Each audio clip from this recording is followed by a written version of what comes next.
ಪುತ್ತೂರಿನ ಕೋಟೆಚ್ಚ ಹಾಲ್ ಸಭಾಂಗಣದಲ್ಲಿ ಇಂದು ಭಾರತೀಯ ಜನತಾ ಪಾರ್ಟಿ ಪುತ್ತೂರು ಗ್ರಾಮಾಂತರ ಮಂಡಲದ ವತಿಯಿಂದ ಜನಸೇವಕ ಕಾರ್ಯಕ್ರಮ ನಡೆದಿದೆ.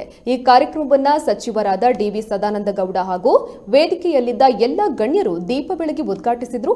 ಈ ಸಂದರ್ಭದಲ್ಲಿ ನೂತನ ಸಚಿವ ಎಸ್ ಅಂಗಾರ, ಪುತ್ತೂರು ಶಾಸಕರಾದ ಸಂಜೀವ ಮಠಂದೂರು, ನಗರಸಭಾ ಅಧ್ಯಕ್ಷರಾದ ಜೀವನ್ದಾರ್ ಜೈನ್, ಉಪಾಧ್ಯಕ್ಷರಾದ ವಿದ್ಯಾ ಆರ್ ಗೌರಿ, ತಾಲೂಕು ಪಂಚಾಯತ್ನ ಅಧ್ಯಕ್ಷರಾದ ರಾಧಾಕೃಷ್ಣ ಬೋರ್ಕರ್ ಸೇರಿದಂತೆ ಅನೇಕ ಗಣ್ಯರು ಭಾಗಿಯಾಗಿದ್ದರು.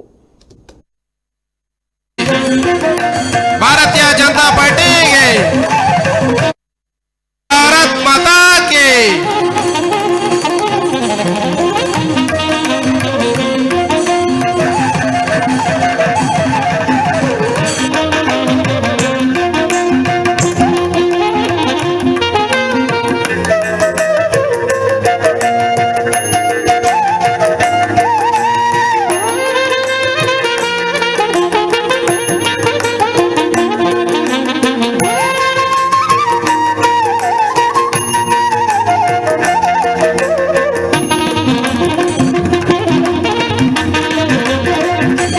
ತೆಗೆದೆವು. 1,000 ಕಾರ್ಯಕರ್ತರು ನಮ್ಮ ಜೊತೆ ಇದ್ದರು. ನಮ್ಮ ಎದುರುವಾದಿ ಕಾಂಗ್ರೆಸ್ನವರು ಮೆರವಣಿಗೆ ತೆಗಿತಾ ಇದ್ರು. ಗೆದ್ದು ಅವರಲ್ಲಿ 300 ಜನ ಇದ್ದರು.